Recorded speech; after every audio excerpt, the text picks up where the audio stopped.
Братанци, искам да ви представя страшилището на Люлин. А кой е той? Хип-хоп БГ рапъра. Кошмара на много рапъри. Джани, как си машина? Здравейте, вида, мой брат, благодаря за поканата. Добре съм. За тези от вас, които не знаят, ние отдавна скарим да го снимаме този влог, обаче бяхме ангажирани двамата, аз с участие, Мишо с влогове, но ето, че най-после успяхме да се съберем и да го направим, така че благодаря за поканата. Моля, ти си един човек, който може да даде един добър пример и аз за това съм те поканил в моя влог. Благодаря много. Така, би ли разказал на аудиторията си, кой си ти, заповядай седни. С музиката почнах да се занимавам преди 10 години някъде, почти, въпреки крехката ми възраст.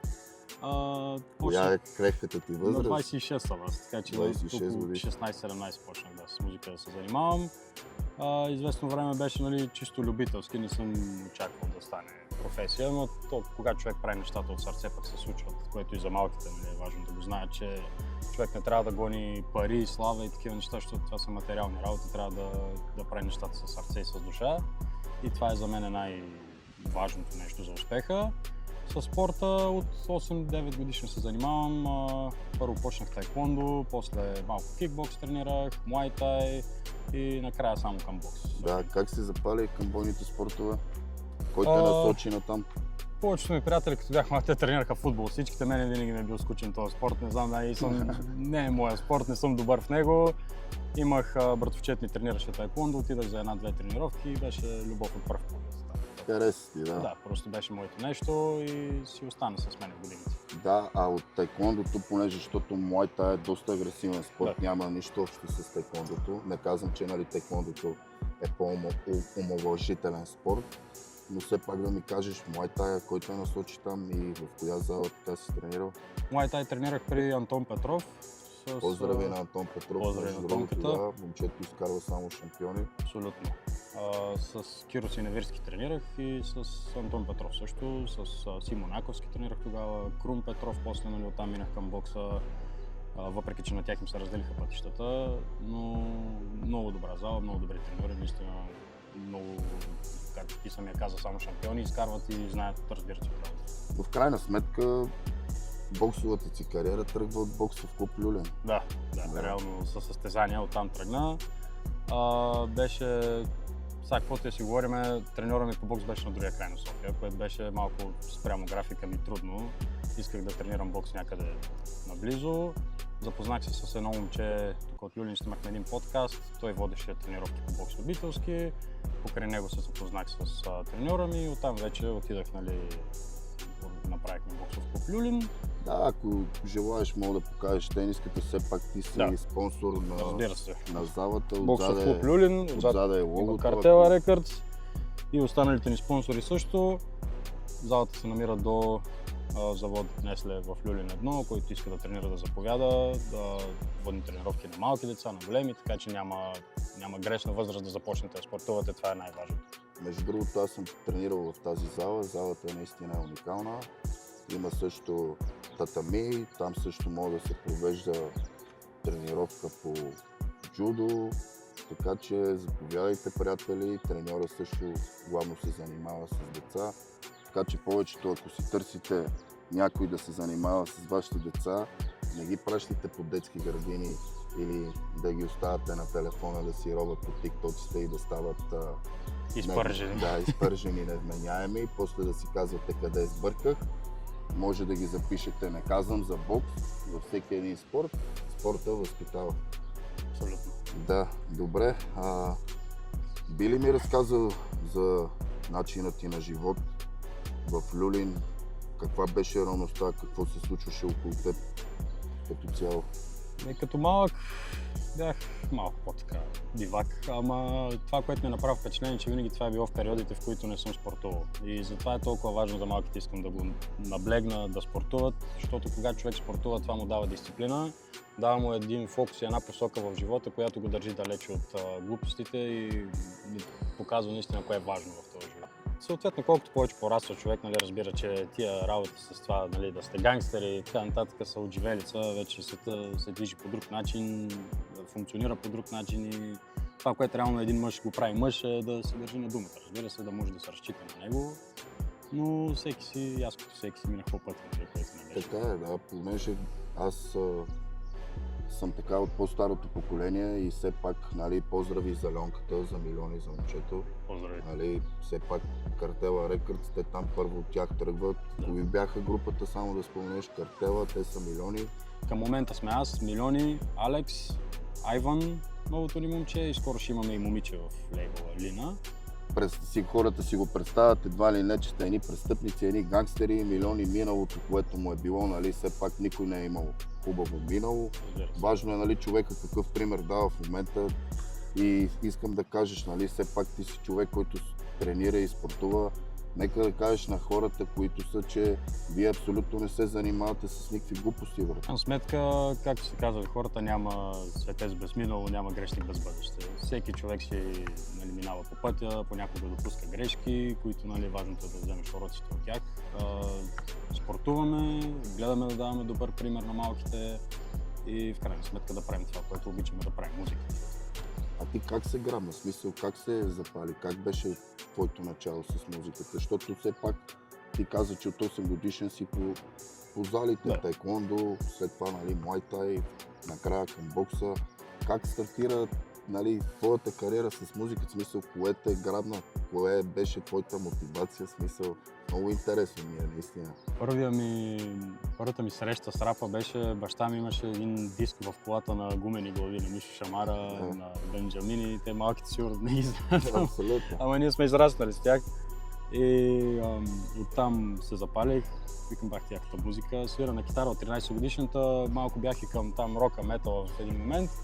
И сигурно в 6-7 клас един приятел се лигавихме, така пускахме си някакви песни и върху тях се опитвахме да им повтаряме текстовете, нали, да измисляме някакви наши неща. И толкова всички хубави неща на майтап, почваш, нали, да ти става хоби, да се занимаваш по-сериозно с това. В крайна сметка човек трябва да е така начетен, не от всеки става рапър, защото все пак за да римуваш, ти трябва така да си прочел или доста книги, или да си така поне малко по-образован. Предполагам да кажеш на хората какво си завършиш, защото наистина тебе римите ти буквално доста голяма част от тях са ти така интелигентно смислен и затова ако мога да кажеш какво си завършил. Колкото и да е странно, висше образование нямам. Аз учих до 7 клас тук в Люлин 7 в 79-то, после в първо английска влязах, там завърших до 12 клас. Влязах висше образование в Софийски, ама не го завърших. Значи си завършил с английски, така ли да разбирам? Да. Английски. Влязах в висше образование, там бяха доста преднамерени към мен учителите, защото те виждат някой татуиран и, нали, първата им мисъл е, знаеш, като видят някой татуиран, веднага се чувава с предразсъдъците. Той е такъв, той е такъв. Скъсаха ме 2-3 пъти на някакви изпити, защото просто не ме харесват, нямаше някакви реални аргументи. Аз пък точно тогава почнах да ходя по участия и отидах при майка ми, защото аз заради нея го бях записал. Вика, мама, разбирам, че искаш, ама просто няма да стане. Ще бъда рапър. Не от всеки става лекар. Така е. Трябва да има и рапъри. Ето, аз съм 1,80, ама и да искам баскетболист не мога да стана. Повечето, да. Виж сега, кой ти беше любимият предмет? Български литература. Български литература. Ами ето за това ти се получават римите. Начетен си, приятелю, предполагам. Също да кажеш коя книга така последно си прочел и ти е любима. Радослав Младенов четах "Идиота в мен" се казва. Тя е много забавна книга. От тези по-старата българска литература всичките съм ги чел. Немилия Драги, Потигото и така нататък. Те си горе-долу задължителни.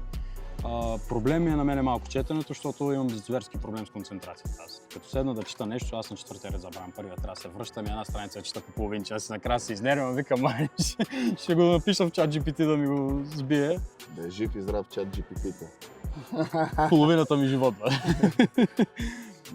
Но е важно наистина човек да има някакви познания, особено ако работиш с българския, трябва да го познаваш, няма как. Пак при нас е горе-долу това, както ти самия каза, не от всеки става рапър, ама това не пречи на всеки да се опитва. Абсолютно. Да кажеш на младите, които те гледат и искат да стартират с рапа, какво би ги посъветвал? Правете това, което ви харесва. Не правете това, което задължително трябва да се харесва от другите, защото хората често харесват простоти, както и Мишо каза, в много платформи знаете, че се гледат, гони се някакъв такъв лесна слава, която често е неустойчива във времето. Така че... Тя е моментна. Да. Тя е просто моментна, идваш ти, следващия, залязваш, хората те забравят. Въпросът е да си постоянен и нещата, които стават след себе си, да са наистина с някакъв хубав и смислен контент. Абсолютно. Как стана вашата среща с Льонката? Как се събрахте? В смисъл, той ли се свърза с теб? Как точно те откари, така да кажем? С него първата ни среща беше на едно участие. Аз още не бях тогава в лейбъла. То беше първото ми участие реално. И тогава аз може би не съм му направил много хубаво впечатление в началото, защото ми беше първото участие. Аз имах една песен, нямаше какво да пея, пях я 7 пъти. Съответно и от притеснение, аз бях на 16-17 години, бях притеснен, бях се напил, нали, не бях много адекватен. Доста рано си се качил на сцената, между другото. То силно казано, качил имаше 15 човека, но да. Пак, си, ти не пееш сега, ти пред майка ти да седнеш да рапираш, пак ще се притесняваш. Разбира се. То даже пред майка ми най-много ще се притеснявам, защото е най-близкият човек, няма как.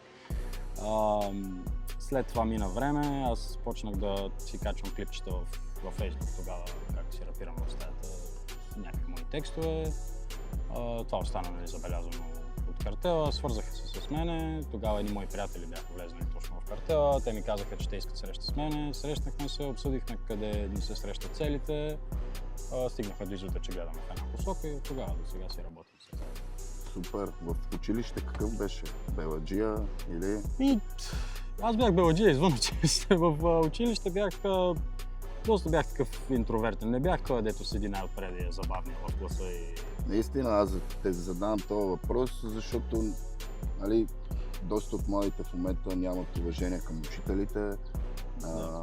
Буквално седат на лайв в TikTok,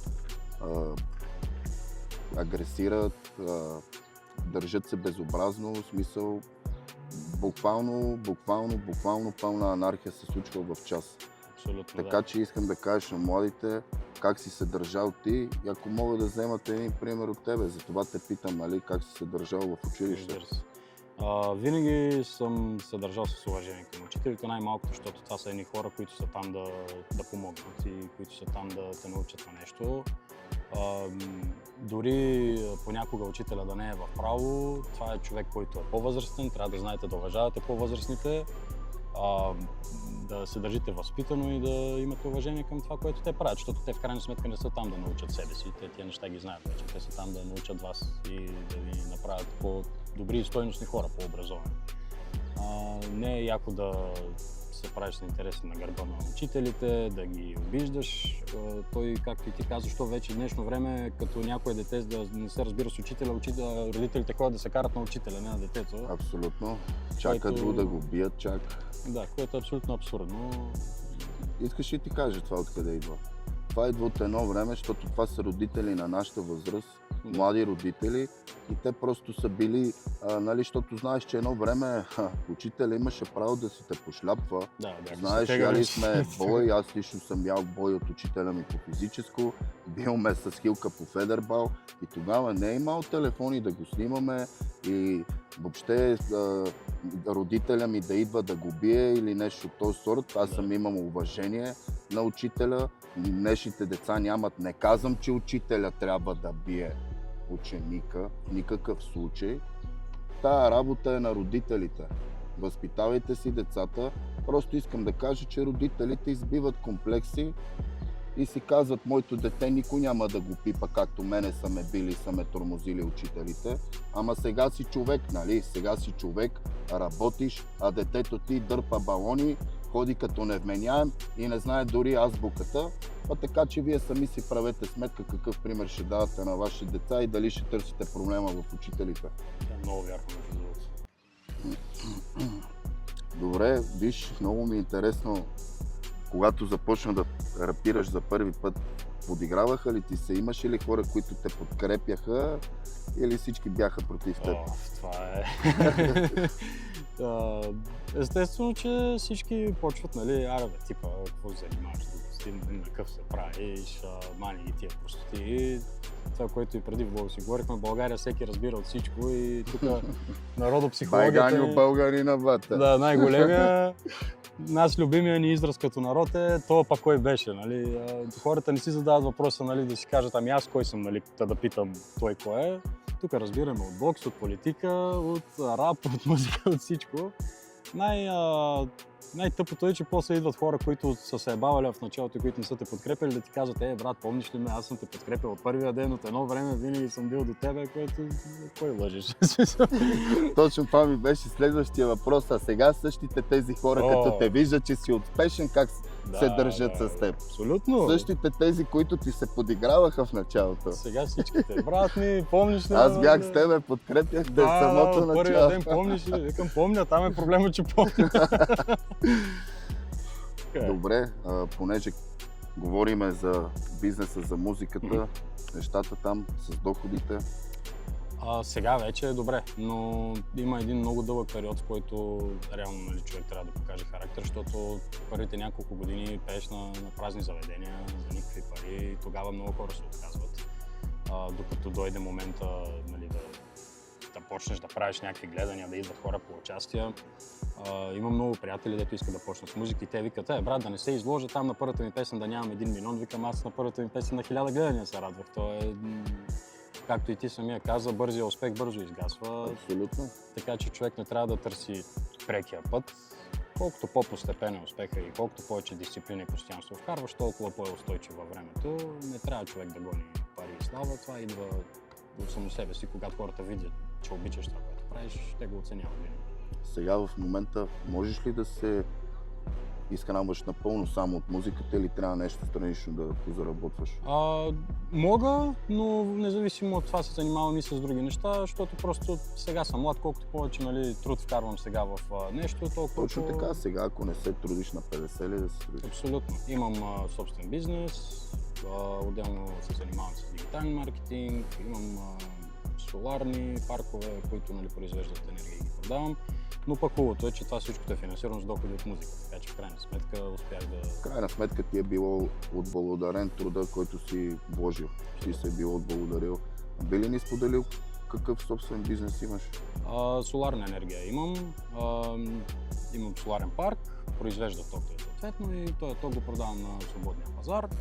Не е тайна, който ме познава. Приятели, ти мога да спреш да се занимаваш с музика по принцип с соларни панели. Само да кажа за хората, които не разбират, нали? Абсолютно, да.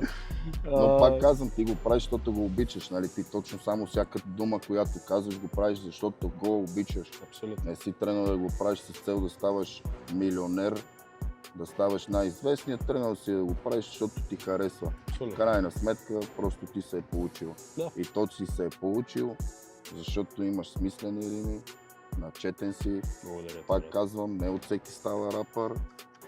Ето, аз и да искам да съм баскетболист, няма как, защото не съм 2 метра. В крайна сметка със семейния живот, как си? Имаш ли си приятелка? Това е едното нещо, което винаги съм се опитвал да запазя от публичното пространство и то поради простата причина, че най-трудното нещо в популярността и в тия работи е да си запазиш личния живот. Виждал съм мои колеги как отиват с приятелката си на участия, отдолу и показват средни пръсти момичетата, псуват я. Много е трудно да го съхраниш наистина и е много трудно да намериш човек, който да е окей с това, което работиш, защото знаеш, ние по клипове понякога има момичета, така нататък, трябва жена, която е Няма много как, и фенките се сърдат, се губят се и фенки също, примерно, ако жената почват. И там е с тебе на сцената. Те почват, мани го, това ще изпята песен, няма какво да идваме. В крайна сметка, значи тайна ли да те разбирам, че ще остане? И да имам и да нямам, гледам да го държа за себе си. Не защото искам, нали, да се правя интересен, нали, някаква мистерия да гоня, а просто от уважение към хората в живота, независимо дали е сложно. Да, не искаш да ги подставяш под публична показност. Да, искам да оставя този избор на тях. Ако те искат да придобият публичност, нямам проблем, но не искам аз да ги набутвам в публичност. Какво мислиш за семейството? Мислил ли си за деца? Семейството е най-важното нещо за мен. И децата са най-хубавото нещо. За мен това ми е може би най-голямата мечта в живота, нали, да бъда родител и да отгледам читави деца. Виждам как в днешно време много се загубиха малко така тия ценности. Вече е модерно да се развеждат хората, да имаш... 21 век, братко, след седмица се жениме, след втората се развеждаме. Да, имаме деца от 15 жени. Да, днеска го взимам аз, утре го взимаш ти. Да, днеска ще хода аз да се еба, утре ще ходиш ти. Това са модерните, благодарение на Инстаграм и на ТикТок. Няма здрави семейства, много са малко здравите семейства и те са здрави, понеже или мъжа няма социална мрежа, или жената няма социална мрежа. Тогава наистина може да има здраво семейство. Едно време, когато хората са се разделяли, тогава е било срам и позор.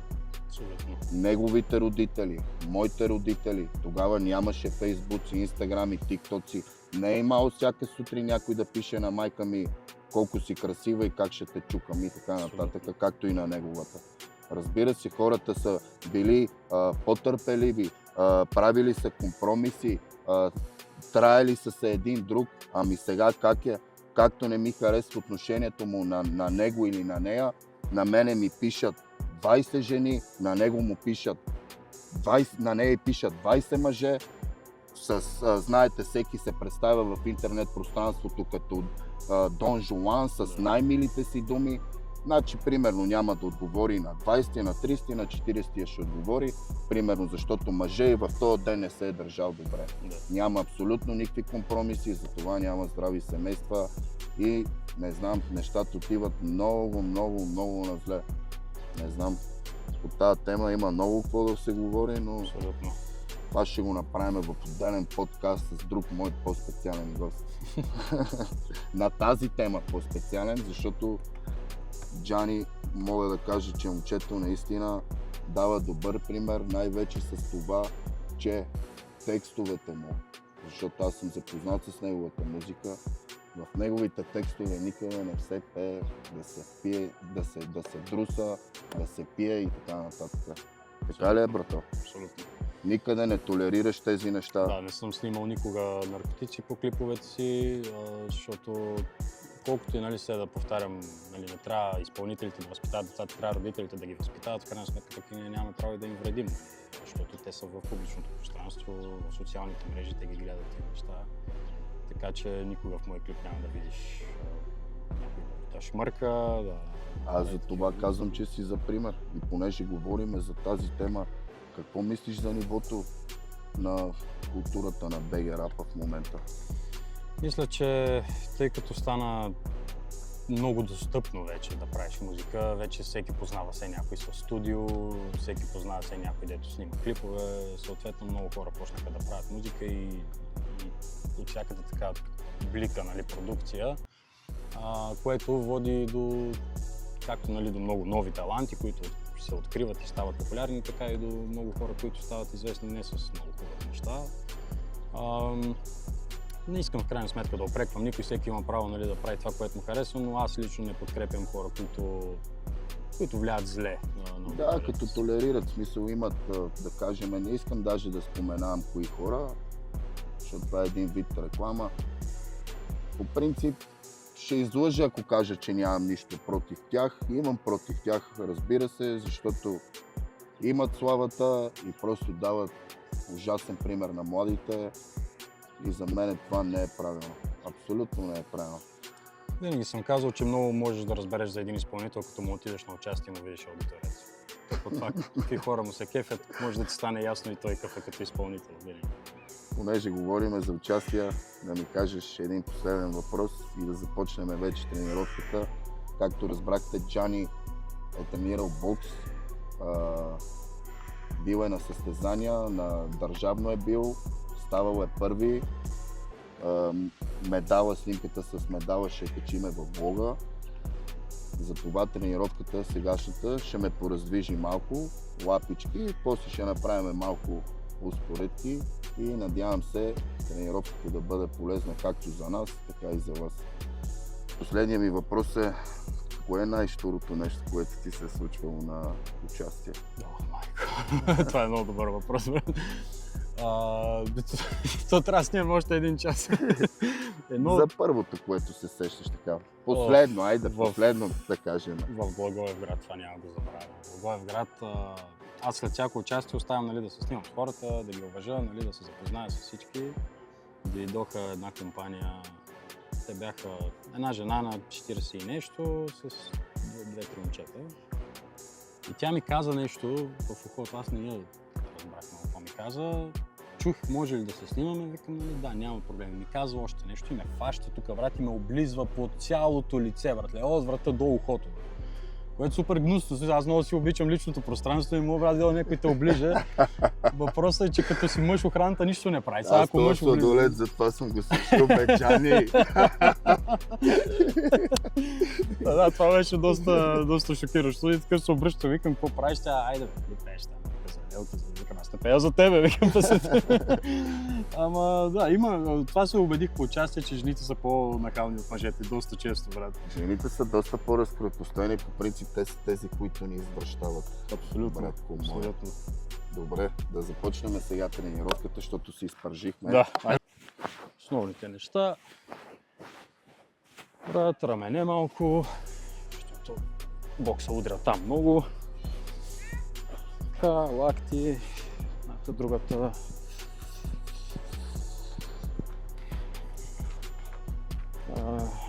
Ето леко.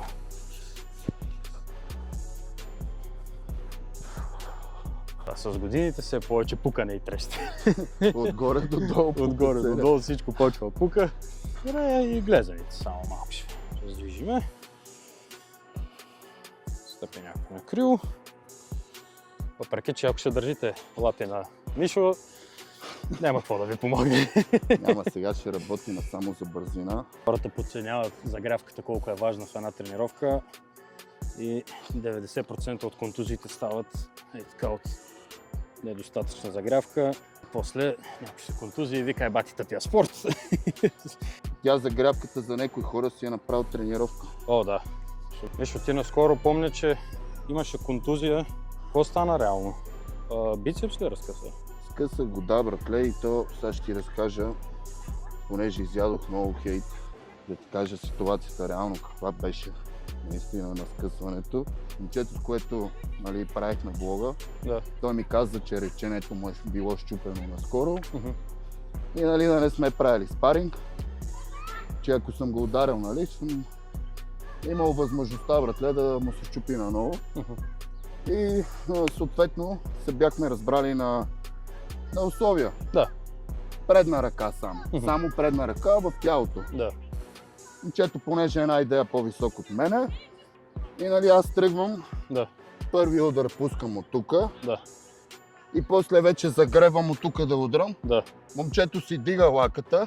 И си ти обърна. И понеже виж колко съм чист, да. Момчето си заби лаката. Да. И аз като дръпнах, той го направи инстинктивно, той е.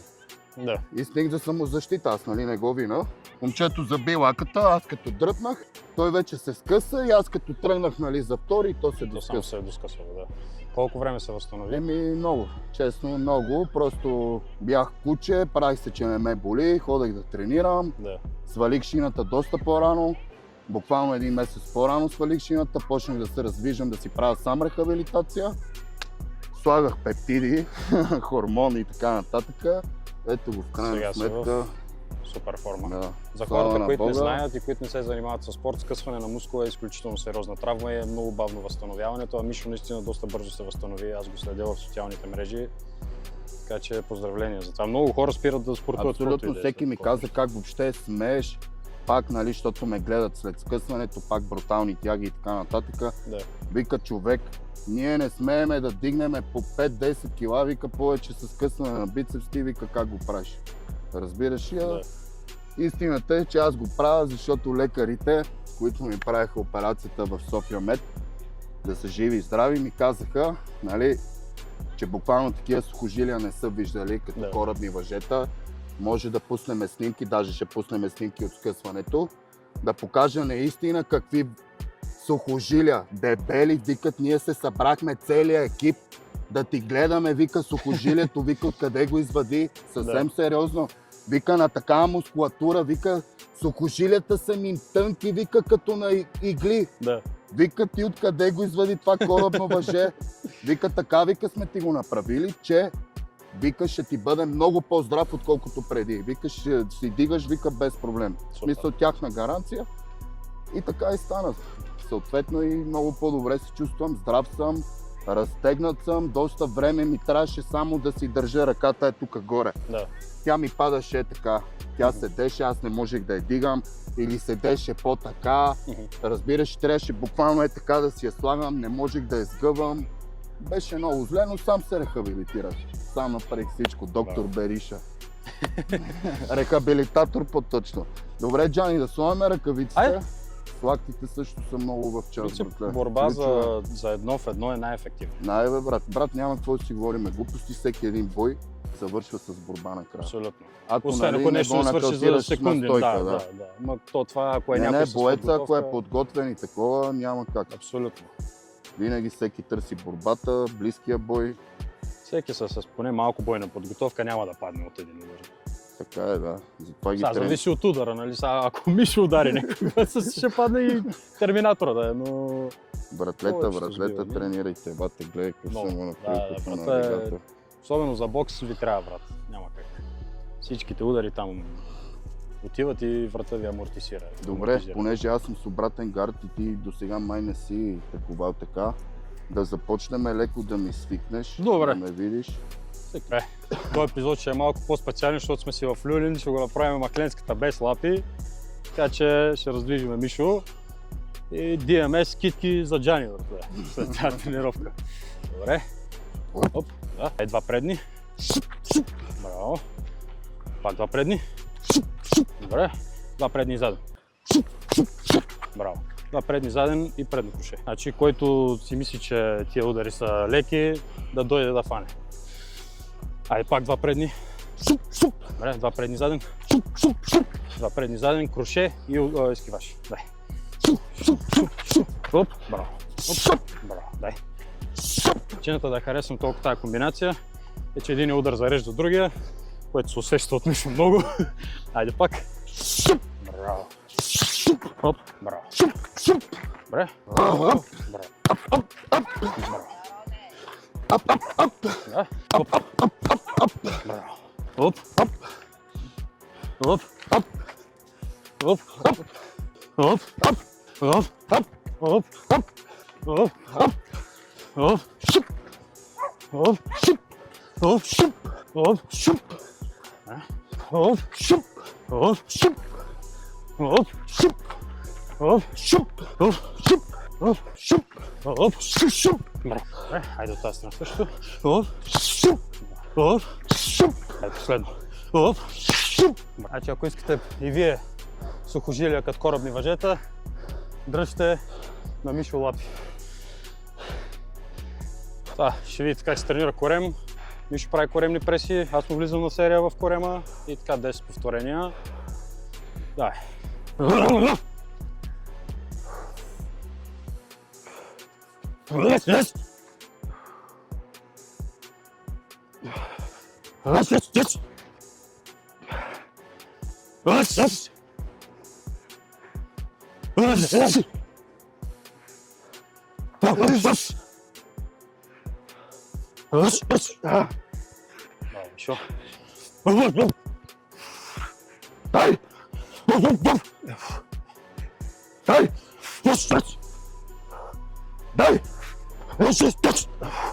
Дай! Дай!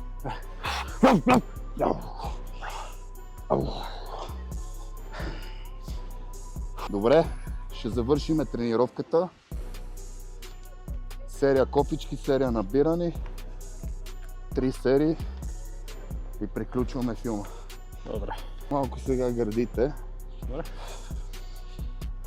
Ако искаш ти започни. Аз ще се набирам ти. Набирани, аз лицеви и се сменяме 3 серии. Добре.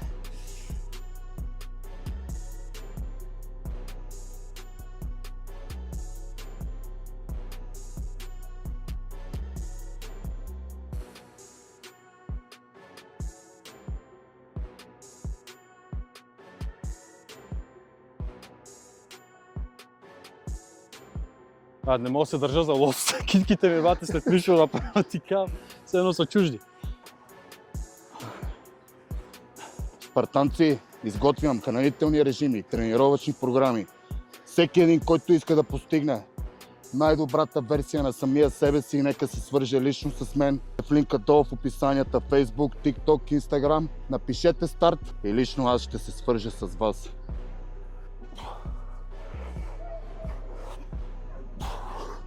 Спартанци, това беше всичко от нас, от мен и от моя брат. За мен беше удоволствие. Благодаря за поканата, Мишо. Се радвам да тренираме пак заедно, братле. Искам да даваш, както до сега, добър пример на младите, да следват твоите успехи и тяхни собствени. Благодаря ти, Мишо. Жив и здрав. И ти, брат. Който не се е абонирал за влога ми, да се абонира. Ус!